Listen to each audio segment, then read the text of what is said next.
Internal Revenue Service IRS tax news. National Tax Security Awareness Week Day 4 Security Summit warns tax pros that pandemic adds to data theft risks, offers tips and outlines common scams. But first, an attempt at a joke? I apologize in advance. People often think the IRS are thieves. Nonsense. The IRS does not steal. It simply threatens you with dire consequences if you don't give them the money they want. That's not theft. It's extortion. Clearly, people who think the IRS are thieves have not spent much time with lawyers, government bureaucrats, and crime syndicates. These being three fancy names for the same group of people. I do agree with the decision to call the new variant of the COVID virus Omicron instead of Psi, spelled Xi, the next letter in the Greek alphabet, and a name spelled just like the Chinese president/dictators pronounced Xi Jinping, because I, along with all civilized people, refuse to remind the world that China is ultimately responsible for the chaos caused to the world by the COVID pandemic that they created, most likely in a Chinese lab, could not contain, and which China, dictated over by Xi Jinping, spelled like the Greek letter that we skipped, Psi, spelled Xi, decided not to inform the world about. Best to call the new COVID variant Omicron, which will most likely lead people to blame those evil and imaginary Decepticons, rather than players in the actual world who do have expansionary ambitions. Not that COVID was intentional per se, but we should not be overly euphemistically naive about the ambitions of nations.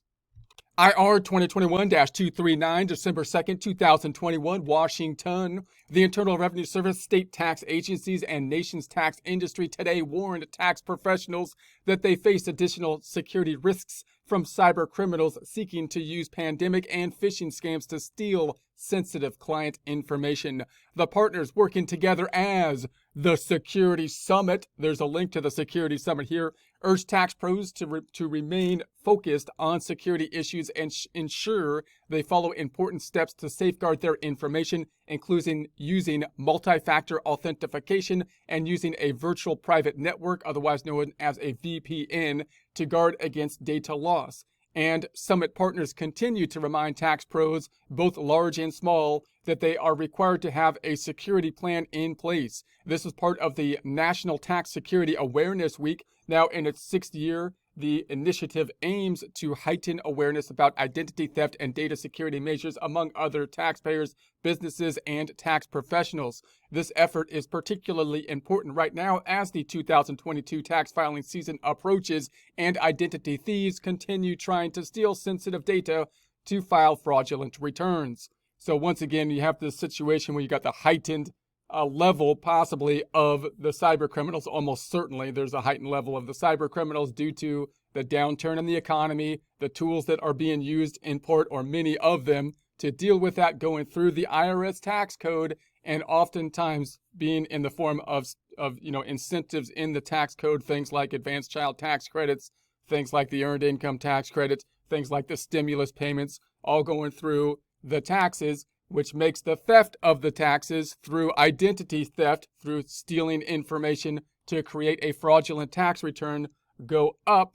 And obviously the people that have that information, more of it, are going to be the tax professionals. So the tax professionals are going to be increasingly targeted to get the sensitive information to file fraudulent tax returns to get access to these kind of stimulus activities that are going through the tax code, being able to get access to possibly cash, even on the low end or simple types of tax returns due to some of these changes to deal with the downturn and the pandemic and all that kind of stuff. Okay, so quote, we continue to see scams and security risks during this period targeting tax professionals and the sensitive information they hold, end quote, said IRS Commissioner Chuck Reddick. Quote, identity thieves continue to evolve with the times and use the pandemic and other tricks to take advantage of tax pros and gain access to their data. We continue to urge tax preparers to remain aware of these changing threats, take important security steps, can help avoid a security breach that can be devastating to them and their clients, end quote. As the IRS and Security Summit partners took important steps to strengthen defenses against cyber criminals, identity thieves increasingly turned to tax professionals targeting their offices and systems. Those dang criminals. I hope the Security Summit is able to take them out, just like the Justice League would do. In any case, data threats from tax professionals can provide valuable information to thieves trying to file fraudulent tax returns. The summit partners remind tax professionals to review their security measures. IRS Publication 4557, Safeguarding Taxpayer Data, there's a link to that here, provides tax professionals with a starting point for basic steps to protect clients. The Security Summit also created the, quote, Taxes Security Together checklist. There's a link to that here to help tax professionals identify the basic steps they should take. As more tax preparers work from home or remote locations because of COVID-19, these measures are even more critical for securing tax data. So obviously, if you're working remotely from some other location, trying to access your network at home, that's when the VPN, I believe, would be possibly a more useful type of tool, because now you have more nodes in the network and more areas where the crafty and malicious cyber criminals can attack you. Basic protections, the quote, Security 6, end quote, measures. These easy steps can make a big difference both for tax pros and taxpayers. Use antivirus software and set it for automatic updates to keep systems secure. This includes all digital products, computers, and mobile phones. Use firewalls. Firewalls help shield computers from outside attacks, but cannot protect systems in cases where the users accidentally download malware, for example, from phishing emails and scams. That's why the phishing emails are so relevant these days still, because once the software is downloaded on the computer, you've given permission for it or whatever, then you still have a problem. Use multi-factor authentication to protect online accounts, especially tax products, cloud software providers, email providers, and social media. Backup sensitive files, especially client data, to secure external sources such as external hard drive or cloud storage. Encrypt data. Tax professionals should consider drive encryption products for full drive encryption. This will encrypt all data. Use a virtual private network, the VPN product. As more practitioners work remotely during the pandemic, a VPN is critical for secure connections. Use multi-factor authentication to protect tax accounts in 2021. All online tax preparation products for tax professionals included an option for using multi-factor authentication. So you should have it in access to it if you're using software. You just need to turn it on. The Security Summit urges all tax professionals to use this option as the 2022 filing season approaches. Practitioners can download their mobile phones readily available authentication apps offered through Google Play or the Apple Store. These apps will generate a security code. Codes also may be sent to the preparer's email or text, but the IRS notes those are not as secure as the authentication apps. So the authentication apps is the most secure way they're saying to go, because you have two devices involved instead of looking at your email on one device. Search for the quote authentication apps, end quote, in the search engine to learn more. Use virtual private network to protect remote sites. A VPN provides a secure encrypted tunnel to transmit data between a remote user via the internet and the company network. As teleworking or working from home continues during COVID-19, VPNs are critical to protecting and securing internet connections. So when you got, obviously if you have a network and you add more nodes to the network, because now you got people working from home and transmitting their data to another centralized network, you've got more access points for people to kind of get in there. Those malicious people, that's what they look for. And so, the VPN, that's when that comes into play, apparently. So failing to use VPNs can add risks to remote takeovers by cyber thieves, giving criminals access to the tax professional's entire office network simply by accessing an employee's remote internet. Tax professionals can seek out cybersecurity experts whenever possible. Practitioners can also search for, quote, best VPNs, end quote, to find a legitimate vendor, or major technology sites often provide lists of top services. Remember, never click on, quote, pop-up, end quote, ad that marketing a security product. Those generally are scams.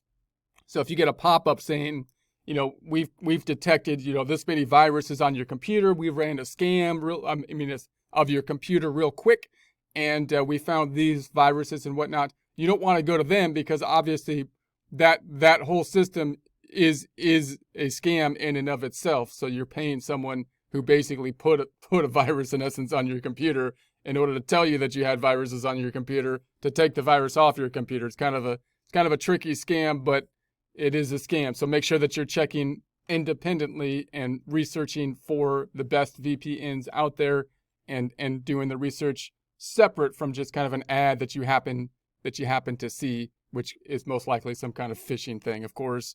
So avoid phishing scams, including attempts to sign EFINs. Phishing emails generally have an urgent message such as, quote, your account password expired, end quote. So obviously phishing scams, we think of them, if we deal with the computer a lot, we probably see them these days and say, well, man, these are pretty lame phishing scams, pretty easy to detect. But they can be more elaborate as well. And if you're not used to seeing those phishing scams a lot, then it can be a problem. And if your mindset is not in a place where you're basically able to think, you're trying to do things quickly, you even the stupid phishing scams could catch you off guard. So you got to be careful of the phishing scams, because that's still a huge thing that people attempt to do to do their whatever they're trying to do. So they direct users to an official looking link or attachment, but the link may take users to a fake site made to appear like a trusted source where it requires a username and password. So obviously then you're going to give your username and password to link into the site, or possibly malicious software would be downloaded at the point in time of the phishing email if anything is clicked on at that point. Or the attachment may contain malware, which secretly downloads software that tracks keystrokes and allows thieves to eventually steal all the tax pros' passwords. Remember, scam emails can target tax pros by seeking EFIN information. One scam example says it's from, quote, IRS tax e-filing, end quote, and carries the subject line, quote, verifying your EFIN before e-filing, end quote. The IRS warns tax pros not to take any of the steps outlined in these types of emails, especially responding to the email. The body of the bogus email states, in order to help protect both you and your clients from unauthorized / fraudulent activities, the IRS requires that you verify all authorized e-file originators prior to transmitting returns through our system. That means we need your EFIN, e-file identification number, verification, and driver's license before you e-file.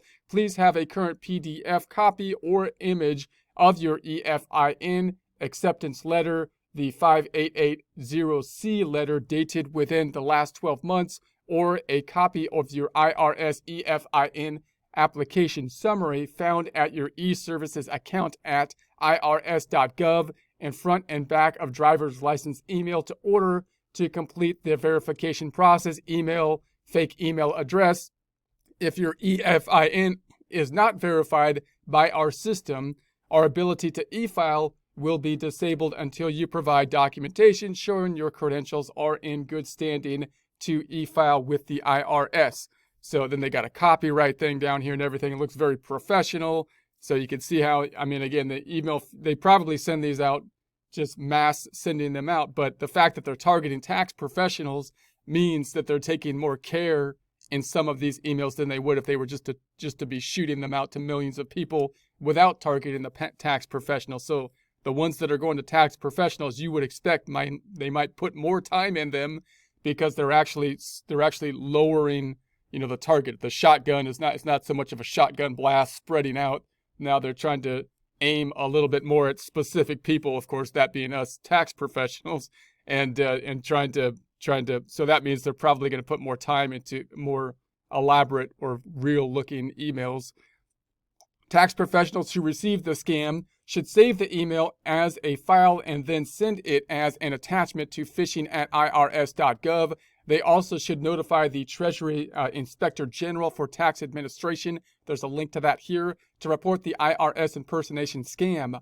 Both TIGTA and the IRS Criminal Investigation Division are aware of the scam. Like all phishing email scams, it attempts to bait the receiver to take action, opening a link or attachment with a consequence for failing to do so. So obviously there's going to be a time. This is with all scamming emails. There's going to be a time thing that scares you. You got to do it immediately. And if you don't, there's going to be some bad consequence that happens to you, right? To take immediate action so that you don't basically think it through, and then you take immediate action, and then, they steal your data and so on and cause you a bunch of problems.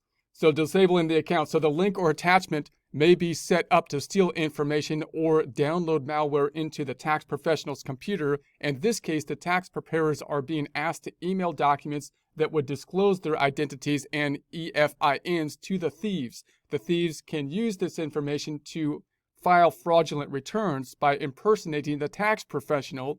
Tax professionals also should be aware of their common phishing scams that seek EFINs, preparer tax identification number, PTINs, or e-services username and password. Some thieves also pose as potential clients, an especially effective scam currently because there's so many remote transactions during the pandemic. So obviously a remote client, is an easy way for people to, because tax professionals are always trying to pick up new clients.